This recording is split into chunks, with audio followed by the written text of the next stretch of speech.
দিন খুব সহজ, কিন্তু আমরা একে কঠিন ভেবে ভয় পাই। দিন মানে বোঝা না, দিন মানে কল্যাণ কামনা। আল্লাহ যার ভালো চান তাকেই তিনি দিনের সঠিক জ্ঞান দান করেন।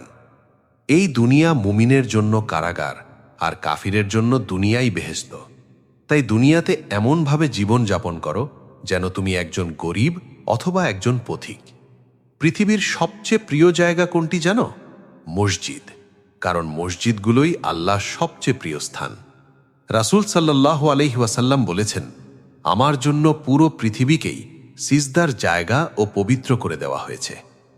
যে ব্যক্তি আল্লাহর উদ্দেশ্যে একটি মসজিদ বানায়, আল্লাহ জান্নাতে তার জন্য একটি ঘর বানান। কিয়ামতের দিন মুয়াজ্জিনদের ঘাড় হবে সবচেয়ে উঁচু ও সম্মানিত।